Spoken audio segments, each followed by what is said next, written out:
तो दोस्तों आप सभी का यूपीएससी प्रीलिम्स टेस्ट सीरीज 2023 में स्वागत है। आज है एंशियंट हिस्ट्री की टेस्ट, जिसमें हम टेस्ट नंबर 3 देखेंगे। इसके पहले 2 टेस्ट एंशियंट हिस्ट्री की हो चुकी है। और बात करें इस टेस्ट में, टेस्ट फर्स्ट है जिसमें टोटल 5 टेस्ट होने हैं, जिसमें 2 हो चुके हैं, तीसरा है। इसके बाद जब 5 टेस्ट कंप्लीट हो जाएंगे 100 क्वेश्चन में, तब इसको सेपरेट आपको पीडीएफ यानी हिंदी और इंग्लिश की व्याख्या के साथ अलग सेपरेट पीडीएफ आपको उपलब्ध करवाएंगे और क्लासेस की पीडीएफ हमारे टेलीग्राम चैनल पर आपको मिलती ही रहेंगी। बात करें तो इसमें जो है गुप्त और गुप्त के काल के बाद तक जो है हम इसमें कवर कर रहे हैं इस टेस्ट में, जैसा कि हमने पहले भी आपको बताया है। और पार्ट फर्स्ट में इसमें हम देखने वाले क्वेश्चन नंबर 41 से 60 क्वेश्चन। और अगर बात करें कि जो हमारी टेस्ट सीरीज चल रही है 2023 के लिए, उसमें टोटल क्वेश्चन की बात करें 5 से 6,000 क्वेश्चन सॉल्व करवाने वाले हैं सभी सब्जेक्ट के फुल एनालिसिस के साथ। उसके साथ साथ आपका रिवीजन भी हो जाएगा, जिसमें प्रीवियस ईयर का क्वेश्चन पेपर भी शामिल है। बात करें तो कौन कौन सा टेस्ट स्टार्ट हैं, तो इसमें देखेंगे ज्योग्राफी और पॉलिटी के test, environment ecology, modern history, ancient history, medieval history, economy. तो लगभग सभी टेस्ट जो है, साइंस एंड टेक के टेस्ट जो है स्टार्ट है। और इन सब टेस्टों को मिलाकर लगभग हम 700 से 800 क्वेश्चन कर चुके हैं। ठीक है, धीरे धीरे अपने टारगेट की तरफ बढ़ रहे हैं। और इन सब की अपडेट हमारे टेलीग्राम चैनल पर मिल जाएगी। आप यहाँ से स्कैन कर सकते हैं या फिर टेलीग्राम चैनल पर जाकर सर्च कर सकते हैं, स्टडी IAS के नाम से मिल जाएगा आपको। और अगर आपको टेस्ट थोड़ा सा भी पसंद आ रहा हो तो आप चैनल को शेयर कीजिए ज़्यादा से ज़्यादा लोगों के पास। लाइक कीजिए, आप लोग वीडियो देखते हैं लाइक नहीं करते हैं। कमेंट कीजिए कैसा लगा आपको, फीडबैक दीजिए। और इसके अलावा चैनल को सब्सक्राइब तो ज़रूर कीजिए, ताकि अपडेट आपको सबसे पहले मिल सके। डेली एक टेस्ट अपडेट होता है, ठीक है, विदाउट किसी गैप के डेली आपको एक टेस्ट मिलेगा 20 क्वेश्चन का। इससे आपका रिवीजन भी हो जाएगा। ये मैप इसके पहले मैंने डाल रखा था। क्यों डाल रखा था? क्योंकि एक बार ऐसे क्वेश्चन आ गया है, आप एंशियंट हिस्ट्री पढ़ रहे हैं तो आपको ये भी जानना ज़रूरी है कि 4 ओल्डेस्ट सिविलाइजेशन जो है दुनिया में कौन कौन सी है। Mesopotamia civilisation, Egyptian civilisation, Indus valley, Chinese civilisation. तो इसके बारे में मैप में दिया है, आप इसको यहाँ से एक नज़र देखते रहिएगा, ताकि इतिहास पढ़ रहे हैं तो थोड़ा सा तो जानकारी रहे। 41 की बात करें, क्वेश्चन नंबर 41 आज की बात करें तो हड़प्पा सभ्यता के संदर्भ में कौन सा कथन गलत है, जो नीचे दिया गया है। ऑप्शन 1 है निजी जीवन का महत्व घरों के निर्माण के तरीके में स्पष्ट था। ऑप्शन 2, ग्रेट बाथ निचले शहर में स्थित था, इसका उपयोग अनुष्ठान आज से पहले स्नान आदि के लिए किया जाता था। ऑप्शन 3 है किसी व्यक्ति का कीमती सामान आमतौर पर उसके शव के साथ उसके कब्र में दफनाया जाता था। कौन सा उत्तर आपको जो है इस कथन के अनुसार सही है? इसमें निम्नलिखित में गलत पूछा है, ठीक है। तो अगर बात करें इसमें ऑप्शन 1 की, तो हड़प्पा सभ्यता अपने नगर यानी जो उनकी प्लानिंग थी नगर की, और तथा अच्छी तरह से विकसित जो उनकी ड्रेनेज सिस्टम यानी जल निकासी की व्यवस्था की बात करें तो उनके लिए जानी जाती थी। पूरी बस्ती को क्या कहता, 2 बराबर भागों में बांटा गया था। एक गढ़ था, गढ़ जो था निचले जो आकार में छोटा था और एक ऊंचे स्थान पर स्थित था, और एक निचला शहर था, ठीक है, निचला शहर था। अगर आपने एनसीईआरटी पढ़ी होगी उसमें देखा होगा, या फिर अपनी हिस्ट्री की बुक में भी देखा होगा। तो प्रत्येक शहर का प्रत्येक निर्माण देखें ग्रिड पैटर्न पर किया गया था। प्रत्येक घर का अपना जो है बाथिंग मतलब अस्थाना घर और एक नाली होती थी जिसे ईंटों से ढका गया था। और ज़मीनी स्तर पर घरों की खिड़कियां का अभाव था, यानी घरों में खिड़कियां नहीं थी। इस बात की ओर इशारा करती हैं कि वे व्यक्ति के निजी जीवन को महत्व देते थे, ठीक है। तो उनके घरों के निर्माण की पद्धति से भी ये निजी जीवन का महत्व को स्पष्ट होता है। इस प्रकार ऑप्शन 1 सही है। ऑप्शन 2 की बात करें, ऑप्शन 2 गलत है। यानी विशेष अवसरों के उपयोग के लिए की जाने वाली संरचनाएं मुख्य रूप से गढ़, जो ऊपरी संरचना थी छोटी थी निचले शहर की अपेक्षा, वहाँ पर पाई जाती है। ग्रेट बाथ जो था यानी बृहद स्नानागार, आपने हड़प्पा सभ्यता में सुना होगा, वहाँ पे था। तो ग्रेट बाथ ऐसी संरचना थी जो गढ़ यानी ऊपरी शहर में जो देखेंगे वो वहाँ पर स्थित थी।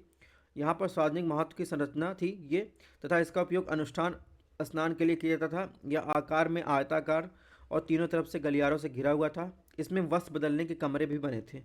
तो देखेंगे ग्रेट बाथ जो निचले शहर के बजाय कहाँ था, गढ़ यानी ऊपर जो बसा हुआ शहर था उस पे स्थित था। इस प्रकार ये ऑप्शन गलत हो जाएगा। अगर बात करें ऑप्शन 3 की, किसी व्यक्ति की अगर बात करें, इसमें बात कर रहा है कि अनुष्ठान यानी कीमती सामान आमतौर पर उसके शव के साथ दफनाया जाता था, तो ये ऑप्शन गलत है, क्योंकि जो समाधान था यानी हड़प्पा के लोग शवों के गड्ढे में दफनाने का अभ्यास करते थे। लोथल एक जगह है, इसके पहले वाले में मैंने मैप दिया। लोथल में दफन गड्ढों को जली हुई ईंटें या पकी हुई ईंटें के साथ पंक्तिबद्ध किया गया था, जबकि हड़प्पा सभ्यता के में क्या क्या लकड़ी के ताबूतों का उपयोग किया जाता था। कुछ कब्रों में मिट्टी के बर्तन, अन्य आभूषण मिले, जिनके बारे में माना जाता है कि इनका उपयोग मृतकों द्वारा मृत्यु के बाद किया जाता था।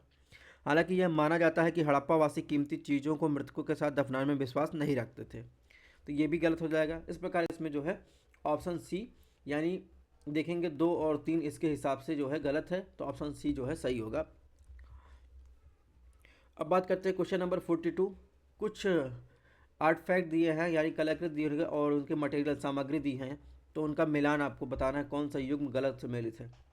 अगर बात करें पशुपत सील एक प्रकार का चमकीला पत्थर, ऑप्शन 2 है नृत्य करती हुई लड़की, तांबा, दाढ़ी वाला पुजारी, स्टेटाइट, और 4 है नरधड़ यानी कांस्य प्रतिमा। तो किस मटेरियल से बने थे इसको आपको बताना है। तो ये देखेंगे दाढ़ी वाला पुजारी है। कांस्य जो प्रतिमा थी नृत्य करती हुई वो कांस्य से बनी हुई थी। ठीक है, तो इस प्रकार इसमें देखेंगे, अगर आपसे पूछा है कौन सा गलत सुमेलित है, तो ऑप्शन बी जो है यानी 1, 2, 4 जो है ये गलत सुमेलित है। ठीक है, यानी स्टेटाइट से बना मोहनजोदड़ो से प्राप्त बात करें तो ये स्टेटाइट से बना होता था। इसमें 3 सींग वाले सिर के साथ पशुपत के रूप में भी एक देवता मानव आकृति को दर्शाया गया है, इसकी बात कर रहा है।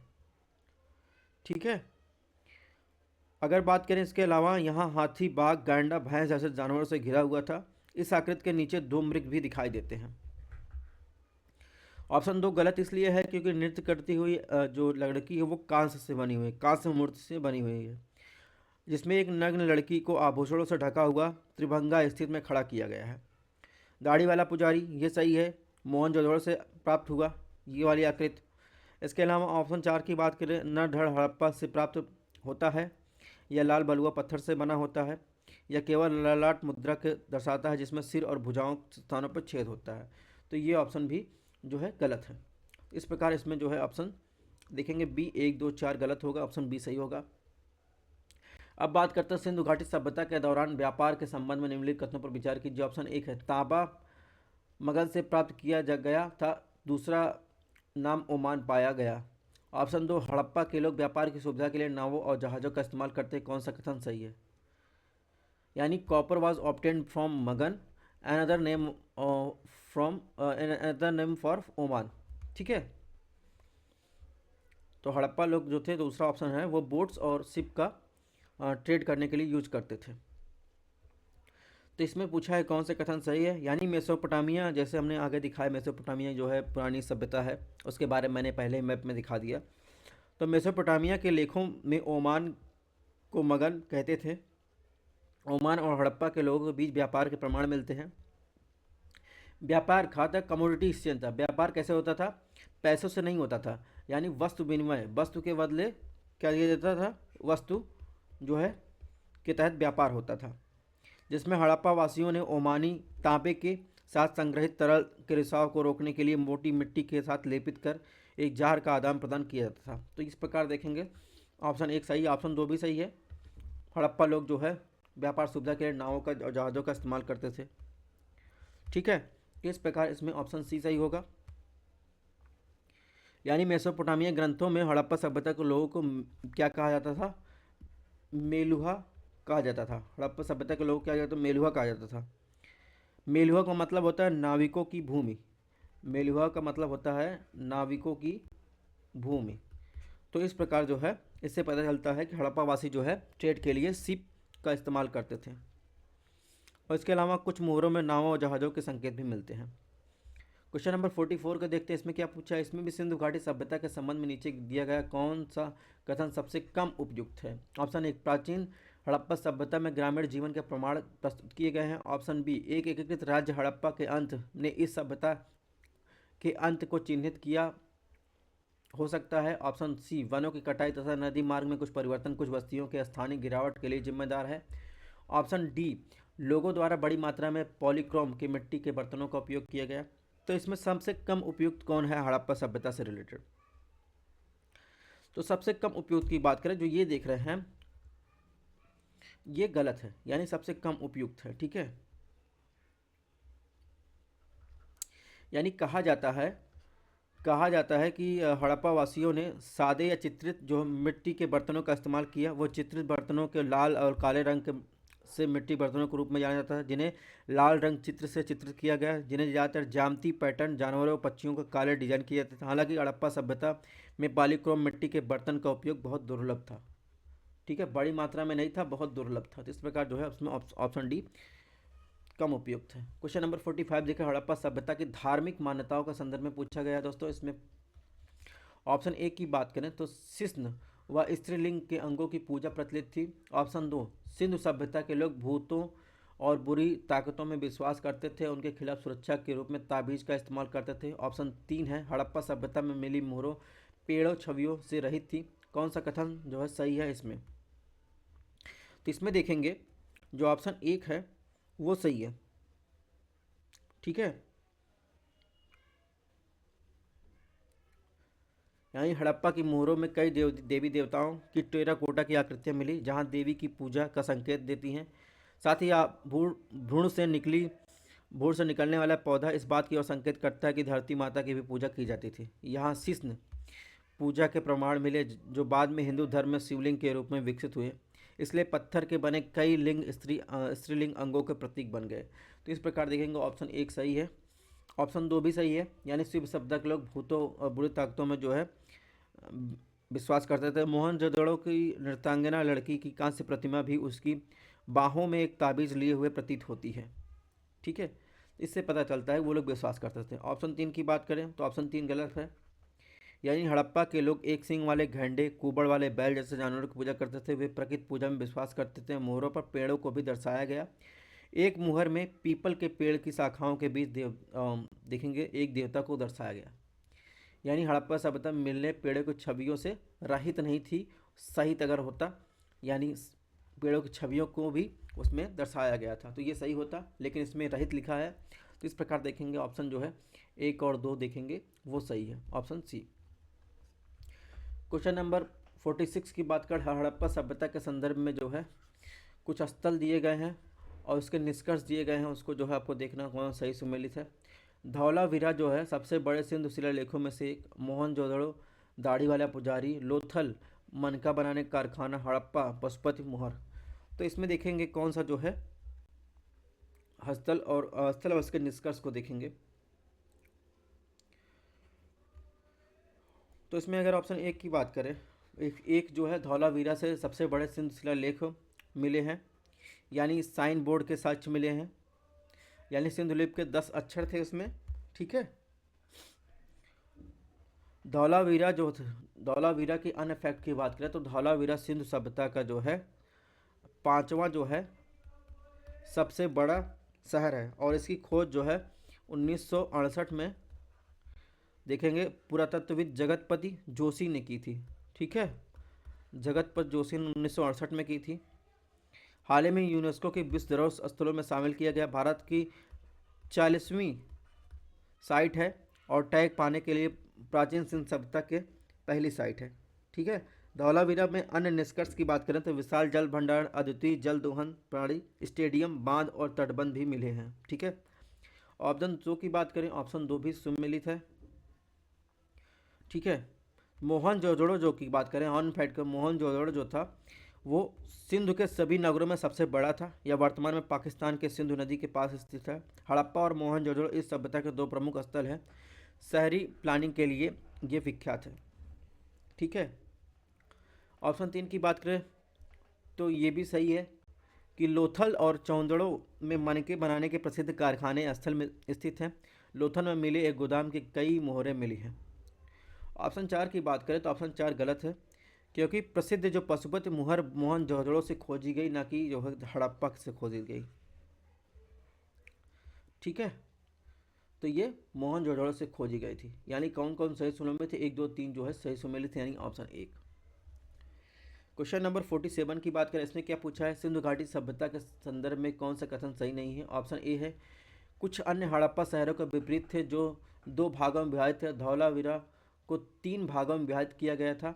ऑप्शन बी, दईमाबाद में जो एक सबसे दक्षिणी आईवीसी स्थल है, यह एक कांस्य रथ की मूर्ति मिली। ऑप्शन सी की बात करें, हड़प्पा और मोहनजोदड़ो में अग्निवेदियाँ थी जहाँ बलि दी जाती थी। ऑप्शन डी, मोहनजोदड़ो में एक बहुत ही खास तालाब मिला जिसे पुरातत्वविद महान स्नानागार महान अन्न भंडार कहते थे, और जहाँ एक कांस्य की नृत्य करती हुई लड़की की मूर्ति मिली है। ठीक है, तो इसमें बताना है कौन सा कथन सही नहीं है। तो इसमें ऑप्शन सी देखेंगे, यहाँ पर जो देखेंगे ये एकदम अलग है। क्योंकि अगर बात करेंगे लोथल और कालीबंगा की सिंधु घाटी सभ्यता के संदर्भ में हड़प्पा मोहनजोदड़ो से अग्निवेदियाँ मिली थी, ये नहीं है। यहाँ कहाँ मिली थी, लोथल और कालीबंगा। लोथल जो एक हड़प्पा सिंधु घाटी सभ्यता से संबंधित स्थल है, कालीबंगा, लोथल और कालीबंगा से अग्निवेदियाँ मिली थी जहाँ बलि दी जाती थी। ठीक है, कालीबंगा की बात करें, कालीबंगा में जुताई वाले खेत भी मिले, लकड़ी के कुंड, 7 अग्निवेदी, ऊँटों की हड्डियाँ, 2 प्रकार के कब्रगाहों के प्रमाण मिलते हैं। तो इस प्रकार जो है ये इससे सुमेलित नहीं है। ठीक है, ये सही नहीं है, हड़प्पा मोहनजोदड़ो से नहीं, लोथल और कालीबंगा से मिले। क्वेश्चन नंबर 48 के देखते हैं, इसमें क्या पूछा है, ताम्र पाषाण संस्कृत के संबंध में क्वेश्चन पूछा है। तो ताम्र पाषाण संस्कृत के संबंध में और सिंधु घाटी सभ्यता के संदर्भ में कथनों पर विचार करना है। ऑप्शन 1, दोनों में ही देवी माँ की पूजा की जाती थी। ऑप्शन 2, ताम्र पाषाण काल में परवर्ती जीवन में विश्वास का अभाव था, किंतु सिंधु सभ्यता के लोग में यह विश्वास था, धीरे धीरे विकसित हो गया था। ऑप्शन 3, यह दोनों ही सामाजिक असमानताओं के उपस्थित को दर्शाते हैं। कौन सा कथन सही है। तो ताम्र पाषाण काल की महिलाओं की टेराकोटा की मूर्तियां बताते हैं कि ताम्र पाषाण काल में लोग देवी माँ की पूजा करते थे। सिंधु घाटी सभ्यता से सभी देवी माँ की इसी तरह की टेराकोटा की मूर्तियां मिली हैं। तो इस प्रकार ऑप्शन 1 सही है। ऑप्शन 2 जो है गलत है। ताम्र पाषाण के लोग अगली दुनिया में मृतकों को उपयोग की जाने वाली कब्रों में बर्तन कुछ तांबे की वस्तुएं जमा करते थे। यह उनके बाद के जीवन में विश्वास को दर्शाता है। इसी तरह हड़प्पा के लोग मिट्टी के बर्तनों और गहनों को भी कब्र में दफनाते थे, जो इस धारणा को दर्शाता है कि उनका उपयोग मृत्यु के बाद किया जा सकता है। ठीक है, यानी विश्वास था, अभाव नहीं था। ठीक है, ऑप्शन 2 गलत है। ऑप्शन 3 की बात करें ये सही है। अगर बात करें बंदोबस्त पैटर्न के और दफनाने की प्रथा दोनों के, अगर ताम्र पाषाण समाज में सामाजिक असमानताओं की शुरुआत के संकेत देते हैं। यानी अगर जोरवे में देखेंगे, जोरवे एक जगह है जो इसी से जुड़ा हुआ है, ताम्र पाषाण काल से जुड़ा हुआ है। जोरवे जोरवे में देखेंगे कुछ बस्तियां देखेंगे 20 हेक्टेयर जितनी बड़ी हैं, जबकि अन्य केवल 5 हेक्टेयर उससे भी कम है। इससे पता चलता है बड़ी बस्तियां छोटी बस्तियों पर हावी हैं। सिंधु सभ्यता में गढ़ और निचला शहर जैसे है, तो सामाजिक असमानताओं को दिखाता है। सिंधु सभ्यता में गढ़ ऊपर आपको दिखाई देगा और नीचे जो बड़ा शहर आपको दिखाई देगा वो निचला शहर, उसको जानता। तो इस प्रकार देखेंगे इसमें जो है कौन सा कथन सही है। तो ऑप्शन सी जो देखेंगे 1 और 3 सही है। बात करते हैं क्वेश्चन नंबर 49 के। हड़प्पा सभ्यता में नगरों के संबंध में विचार करना है। हड़प्पा सभ्यता के तत्व, ठीक है, और किस शहर से मिले। यानी कृत्रिम गोदीबाड़ा डॉकयार्ड जो है लोथल से, साइन बोर्ड धौलावीरा, अभी मैंने इसके बारे में बताया ही। ऑप्शन 3 की बात करें जोता हुआ खेत कालीबंगन से। ऑप्शन 4 12 अन्नागार मोहनजोदड़ो से। तो इसमें देखेंगे अगर बात करेंगे ऑप्शन 1 की, यानी कृत्रिम गोदीबाड़ा यानी डॉकयार्ड जो था वो लोथल से मिला। ठीक है, ये तो ऑप्शन सम्मिलित है। यानी ईंट से बनी हुई संरचना की पहचान एक डॉकयार्ड के रूप में की गई, जहां जहाज़ों को खड़ा करने और सामान को संभालने के लिए होता था। और लोथल जो था हड़प्पा के लोगों का एक महत्वपूर्ण व्यापारिक बंदरगाह भी था। साइन बोर्ड देखेंगे, साइन बोर्ड धौलावीरा में सबसे रोमांचक खोजों में से एक था। एक गढ़ उत्तर प्रदेश के द्वार का ठीक बाहर लकड़ी का एक बड़ा साइन बोर्ड मिला, वास्तव में सबसे लंबे सिंधु शिलालेखों में से एक है, जो लगभग देखेंगे प्रत्येक की बात करें 37 सेंटीमीटर ऊंचा है। और ऑप्शन 3 की बात करें तो कालीबंगन की बात करें तो कालीबंगन से जोता हुआ खेत मिला है, ये तो सही है। हड़प्पा के लोग शायद बैलों द्वारा खींचे गए लकड़ी के हल के इस्तेमाल करते थे, इसका उद्देश्य ऊँटों का भी इस्तेमाल किया जाता था। ऑप्शन 4 की बात करें, ऑप्शन 4 गलत है। यानी जो 12 अन्नागार हैं हड़प्पा में, बड़े चबूतरे और 6 अन्नागार भंडारों की 2 पंक्तियाँ, लिंगम योनि के पत्थर, देवी के मूर्ति और लकड़ी के मोटार में गेहूँ, जौ, पासा, तांबे के पैमाने और दर्पण मिले। ठीक है, तो अन्नागार जो है मोहनजोदाड़ो नहीं हड़प्पा से मिले हैं। तो इस प्रकार देखेंगे इसमें 1 2 3 सुमेलित है। क्वेश्चन नंबर 50 की बात करें, इसमें क्या पूछा है, इसमें ऋग्वैदिक समाज के बारे में पूछा है। ऋग्वैदिक समाज पर विचार करना। ऑप्शन 1 है ऋग्वैदिक समाज मुख्यतः एक आदिवासी समाज था। ऑप्शन 2 है भूमि समाज के लोगों के विचार की एक सुस्थित प्रकार की निजी संपत्ति नहीं थी। ऑप्शन 3 महिला दासियों को पुजारियों को उपहार के रूप में भेंट किया जाता था। ऑप्शन 4 आर्य दस्यु जो मूल निवासी थे के प्रति सक्रिय सदस्य के रूप में सत्तापूर्ण व्यवहार करते थे। कौन सा कथन गलत है ऋग्वैदिक समाज के बारे में इसमें पूछा है। तो इसमें देखेंगे ऑप्शन 1 की बात करें तो ऋग्वैदिक काल की बात करें तो ऋग्वैदिक काल में आर्यों की प्रशासनिक मशीनरी के केंद्र के रूप में आदिवासी प्रमुखों के साथ काम किया। प्रमुखों को क्या कर राजन के रूप में जाना जाता था और वह असीमित शक्तियों का प्रयोग नहीं करता था और उसके आदिवासी संगठनों के साथ तालमेल बिठाना पड़ता था। ऑप्शन 1 जो है सही है।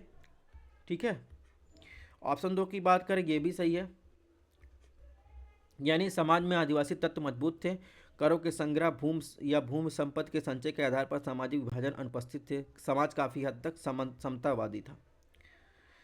ऑप्शन 3 की बात करें पुजारियों को दिए गए उपहार आमतौर पर गाय, महिला, दास यानी घरेलू काम के लिए और ज़मीन को भी दान नहीं दिया जाता था।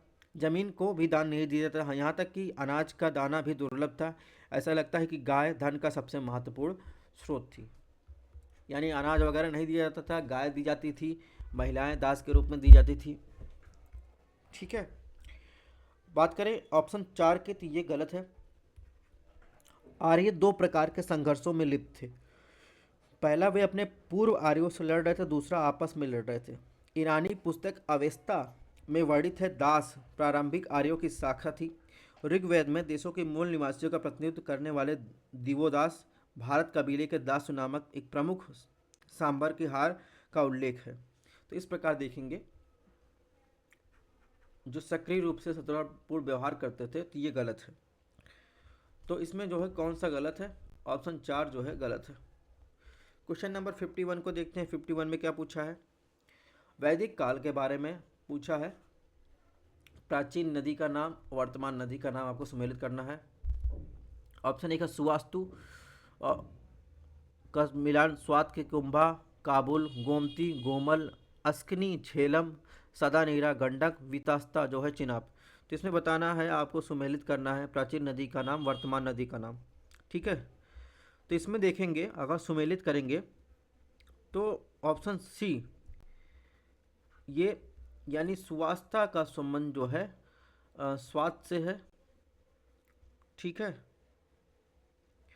और इसके अलावा 2 जो है वो काबुल से है, 3 जो है गोमती जो है गोमल से है, अस्कनी अस्कनी का संबंध जो है देखेंगे गंडक से है।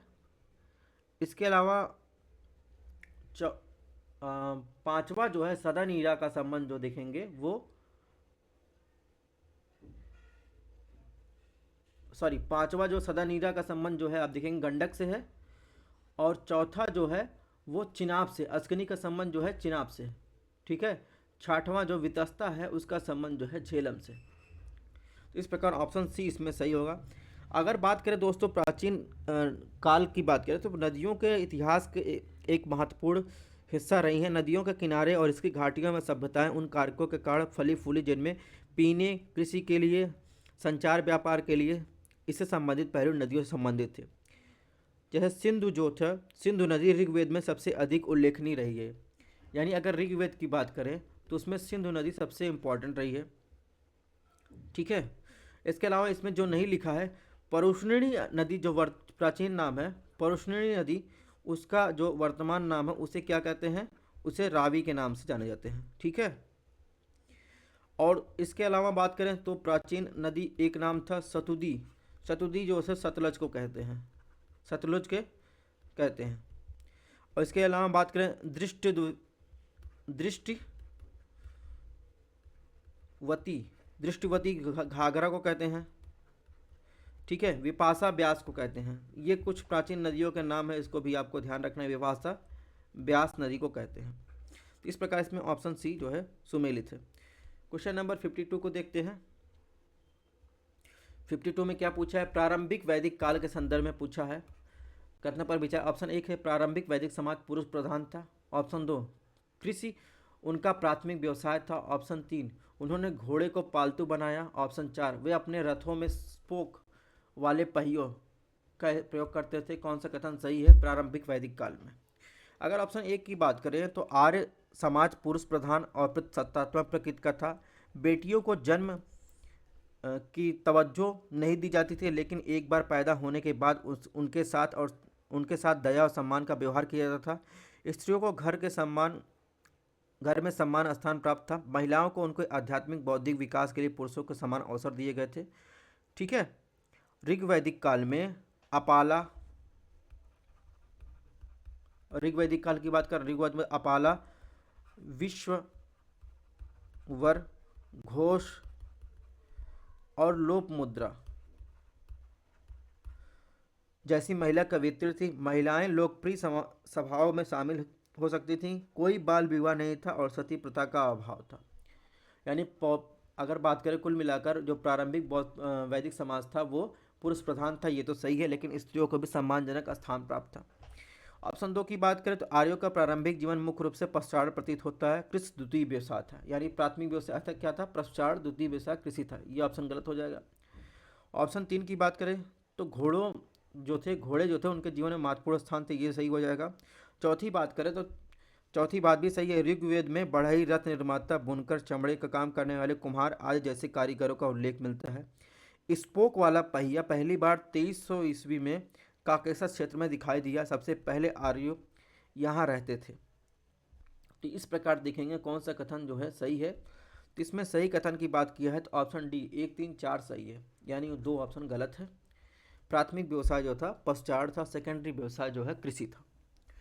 53 की बात करें वैदिक काल में महिलाओं की स्थिति के संदर्भ में कौन सा कथन सही है। प्रारंभिक वैदिक काल का महिलाओं के भजनों की रचना संतों के पद तक पहुंच गई। ऑप्शन दो की बात करें लड़कियों को पति के चयन में स्वतंत्रता थी। प्रारंभिक चरण के दौरान पर्दा अनुपस्थित थी, पर्दा प्रथा की बात कर रहा है। ऑप्शन तीन की बात करें ऋग्वैदिक काल में विधवाओं के पुनर्विवाह की अनुमति थी। ऑप्शन चार की बात करें उत्तर वैदिक काल में महिलाओं की स्थिति भारी गिरावट आई। कौन सा जो है उत्तर आपको सही लगता है? ठीक है। ऑप्शन एक की बात करें तो ऑप्शन एक जो है सही है। ठीक है, यानी गार्गी, मैत्रेयी और कात्यायनी के भजनों की रचना की उन्हें विद्वतापूर्ण विशेषज्ञता प्राप्त थी। प्रारंभिक वैदिक समाज पुरुष प्रधान था, ये तो बात सही है। प्रारंभिक ऋग्वैदिक काल लोग बेटियों को जन्म की इच्छा नहीं करते थे, जिसके बारे में अभी मैंने बताया, और महिलाओं को विदग्ध सभाओं में भाग लिया। लड़कियां अपना जीवन साथी चुनने के लिए स्वतंत्र थी। ऋग्वेद में बाल विवाह, सती प्रथा को कोई उदाहरण नहीं मिलता।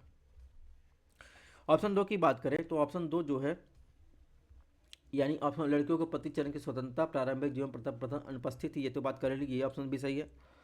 तीन की बात करें तो ऑप्शन तीन जो है सही है, यानी विधवाओं के पुनर्विवाह की अनुमति दी गई थी। ठीक है। ऑप्शन चार की बात करें ये भी सही है। उत्तर वैदिक काल में महिलाओं की स्थिति में गिरावट आई। लिंग के आधार पर सामाजिक अस्त्रीकरण हुआ। समारोहों में उनकी भागीदारी प्रतिबंधित थी और उनसे सभाओं में भाग लेने का अधिकार छीन लिया गया। ऐतरेय ब्राह्मण के अनुसार एक बेटी को दुख का स्रोत बताया गया। इस प्रकार जो है इसमें ऑप्शन चार जो है सही होगा, यानी अगर बात करें ऑप्शन ए इसमें सही होगा। क्वेश्चन नंबर 54 की बात करें वैदिक काल में आर्यों का दूसरा नाम पूछा है। तो वैदिक काल में आर्यों का दूसरा नाम की बात करेंगे तो वैदिक काल में आर्यों का दूसरा नाम जो है मनुष्य प्रजा है। ठीक है, मनुष्य प्रजा जो अग्नि की पूजा करते थे, कभी कभी चमड़ी वाले लोगों के घर में आग लगा देते थे। आर्यों और उनके शत्रुओं की उनकी त्वचा के रंग को पहचाना जा सकता है। ठीक है।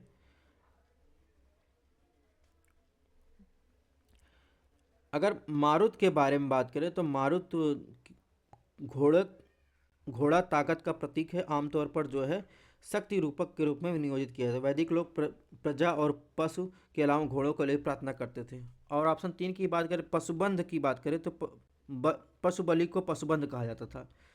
अब गोधूम की बात करें, गोधूम आ चुका है इसके पहले।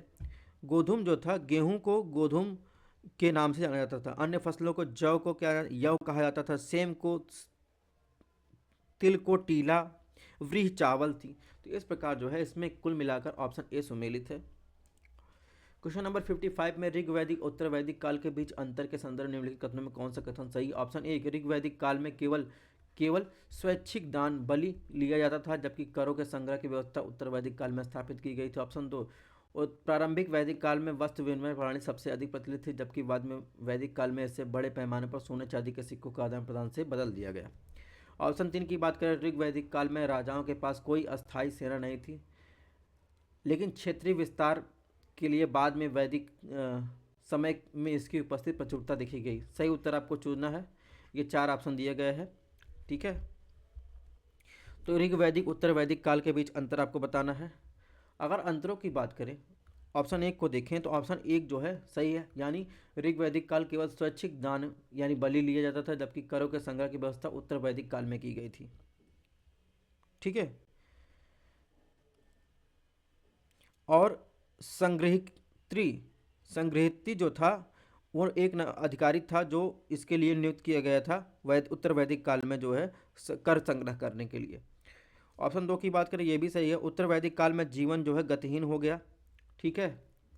उसमें पशुओं का पालन पोषण, कृषि वृद्धि हुई और भूमि पर निजी अधिग्रहण का आकार लेने लगा। व्यापार को भी बढ़ावा मिला। इस प्रकार प्रारंभिक वैदिक काल वस्तु विनिमय प्रणाली के बाद वैदिक काल में सोने चांदी के जो है आदान प्रदान बदल गया, यानी कमोडिटी एक्सचेंज के साथ वो क्या हुआ, पैसों पर आ गया, पैसों के साथ व्यापार होने लगा। ऑप्शन 3 की बात करें, गलत है। ऋग वैदिक काल में राजाओं के पास कोई अस्थायी सेना नहीं थी। बाद में वैदिक काल में क्षेत्रीय विस्तार विभिन्न समूहों के बीच कुछ प्रतिद्वंद्वी का नेतृत्व किया। हालांकि उत्तर वैदिक काल में भी राजा एक स्थिर सेना नहीं होती थी तथा युद्ध के समय ग्राम और ग्रामीणों को लोग से जुटाए जाते थे। तो इस प्रकार देखेंगे इसमें 1 2 सही है, यानी ऑप्शन सी सही है। क्वेश्चन नंबर 56 को देखते हैं, इसमें क्या पूछा दोस्तों। 56 में प्रारंभिक वैदिक काल के दौरान अर्थव्यवस्था के संदर्भ में निम्नलिखित कथनों पर विचार कीजिए। ऑप्शन 1 है, ऋग वैदिक काल में भूमि के स्वामित्व पर आधारित निजी संपत्ति की कोई अवधारणा नहीं थी। ऑप्शन 2 है, ऋग वैदिक काल के लोग फसलों की बुवाई के बुनियादी कार्यों से परिचित थे, किंतु मिट्टी की उर्वरता अवधारणा से अनजान थे। कौन सा कथन सही है। अगर बात करें ऑप्शन 1 की, तो ऑप्शन 1 सही है। ऋग वैदिक काल भूमि स्वामित्व पर आधारित थी, निजी संपत्ति की कोई अवधारणा नहीं थी, यानी प्रकृति में ग्रामीण थी। और इस टाइम में व्यापार और वाणिज्य के साथ नगड़ थे, ठीक है। कुल के रूप में कबीलों को संसाधनों पर अधिकार प्राप्त था, यानी निजी संपत्ति कोई की अवधारणा नहीं थी। यह ऑप्शन सही है। ऑप्शन 2 गलत है। यद्यपि ऋग्वैदिक काल के दौरान कृषि आदिकालीन थी, ऋग्वैदिक काल में लोग मिट्टी की उर्वरता की अवधारणा से अवगत थे। ऋग्वैदिक स्रोत कृषि के लिए खेतों के समतल करने, उपजाऊ खेत, उर्वरा तैयार करने, बारिश के जल से सिंचाई करने वाले खांचे का उल्लेख है, जो कि समृद्ध फसल उत्पादित करने में सहायक होते थे। इस प्रकार इसमें देखेंगे ऑप्शन 1 सही सुमेलित है। क्वेश्चन नंबर 57 की देखें, 6ठी शताब्दी में भारत के संबंध में विचार कीजिए। ऑप्शन 1 है, अजात शत्रु मगध और अवंती के बीच लंबे समय से चली आ रही प्रतिद्वंद्विता को समाप्त करने के लिए जिम्मेदार था।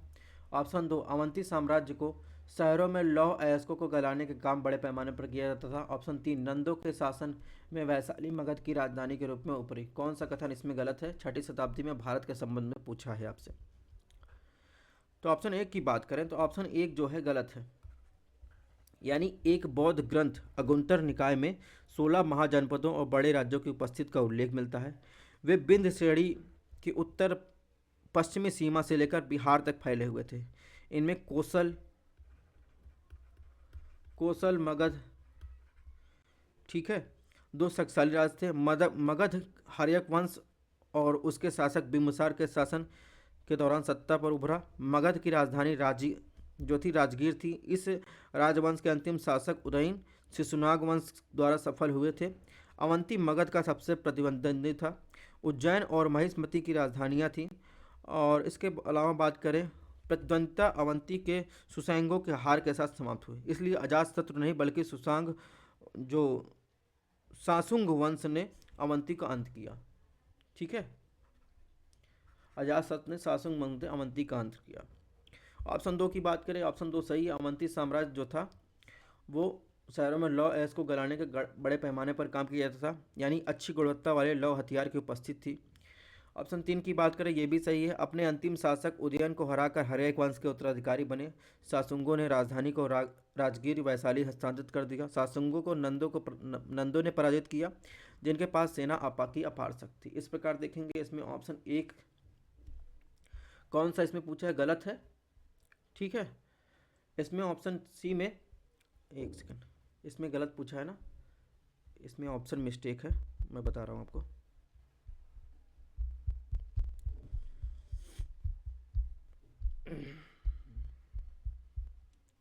एक सेकंड दीजिएगा।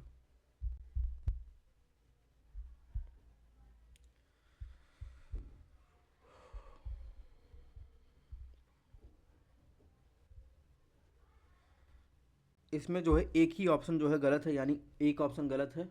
तो इसमें गलत पूछा है, तो एक में यहाँ पे एक नहीं होना चाहिए था, यहाँ पे दो नहीं होना चाहिए, यानी ऑप्शन एक जो है सुमेलित है। ठीक है, यानी दो और तीन सही है, तो बचा कौन सा, एक गलत है। एक गलत है तो जो है इसमें ऑप्शन ए सही होगा। 58 की बात करें, 58 में क्या पूछा है, निम्नलिखित शहर दिए गए हैं, उन पर विचार करना। ऑप्शन एक है उज्जैन, ऑप्शन दो है श्रावस्ती, ऑप्शन तीन है पाटलिपुत्र, ऑप्शन चार है वैशाली, ऑप्शन पाँच है राजगीर। कौन सा शहर मौर्य काल तक कभी मगध की राजधानी नहीं बना।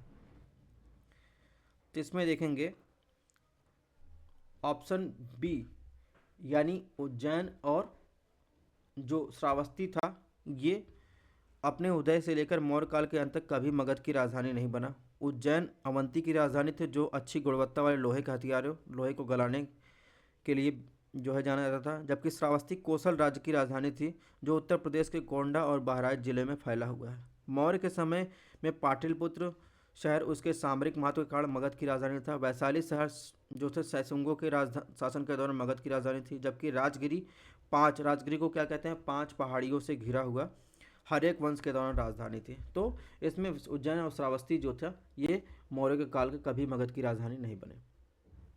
क्वेश्चन नंबर 59 देखते हैं। 59 में मगध साम्राज्य के संदर्भ में पूछा है। ऑप्शन एक, तोपे के आविष्कार के साथ राजगिरी के सामरिक महत्व की गिरावट दर्ज की गई। ऑप्शन दो, अब तोपों के आविष्कार के साथ राजगिरी के सामरिक महत्व की दर्ज की, इसका राजगिरी जो था पांचों पहाड़ियों से घिरा हुआ माना जाता था। बहरहाल देखते हैं कि ऑप्शन दो, मगध के निवासी मुख्य रूप से उर्वरी वर्णों के रूढ़वादिता हिंदू थे। कौन सा कथन सही है। ऑप्शन एक ये सही है। आप राजगिरी को ग्रीव्रज भी कहा जाता है, क्योंकि पांच पहाड़ियों से घिरा हुआ था। इसका प्रत्येक द्वार पत्थर की दीवारों से बंद होता था।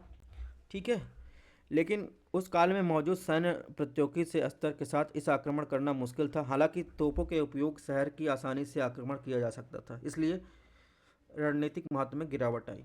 ऑप्शन एक सही है। ऑप्शन दो की बात करें, ऑप्शन दो गलत है। मगध समाज चरित्र में अपरंपरागत था, मुख्य रूप से मगध के कीर्तों द्वारा बसा हुआ था, जिन्हें रूढ़वादी ब्राह्मणों द्वारा नीच माना जाता था।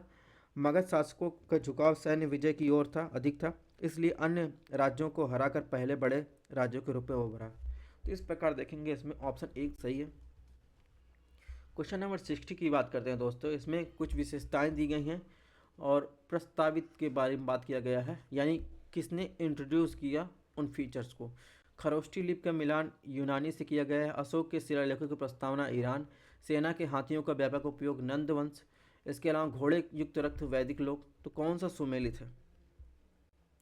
अगर ईरानी और मैसेडोनिया के आक्रमणों ने उत्तर पश्चिमी क्षेत्रों की संस्कृति और सामाजिक इतिहास को प्रभावित किया था। ठीक है, तो देखेंगे तो यूनानी जो थे वो खरोष्ठी लिपि के लिए जिम्मेदार थे, यानी ईरानी, यूनानी नहीं। तो खरोष्ठी लिपि क्या था, यह दाएं से बाएं तरफ लिखा गया और उत्तर पश्चिम में अशोक के कई शिलालेखों में मौजूद है, यानी ये जो थे ईरानी थे। ठीक है, खरोष्ठी लिपि दाएं से बाएं। इसके अलावा बात करें ऑप्शन दो जो है ये सही है, दाएं से बाएं शिलालेखों में जैसे मैंने बताया। ऑप्शन 3 की बात करें ये भी सही है, यानी सेना में हाथियों का व्यापक उपयोग नंदी जैसे कि सेना में था। यह माना जाता है कि नंदों के पास 6000 हाथियों की विशाल सेना जिससे शहरों और किलों की कुचलना आसान था। ऑप्शन 4 की बात करें, ऑप्शन 4 भी सही है। घोड़ों से युक्त रथों उत्तर वैदिक सॉरी घोड़ों से युक्त रथों की शुरुआत वैदिक लोगों ने की थी। हालांकि बाद के समय घुड़सवारों ने सेना पैदल और हाथियों की शुरुआत में इसका महत्व कम होने लगा। हालांकि इसका उपयोग पूरी तरह से बंद नहीं किया जा सकता। तो इस प्रकार देखेंगे इसमें ऑप्शन डी 2, 3, 4 सुमेलित है।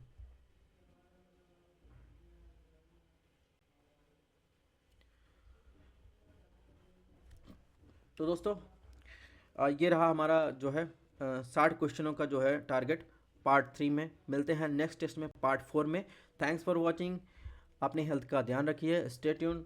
अगर आपको टेस्ट थोड़ा सा ही पसंद आया तो टेस्ट को लाइक शेयर सब्सक्राइब जरूर कीजिएगा। पीडीएफ आपको हमारे टेलीग्राम चैनल पर मिल जाएगी।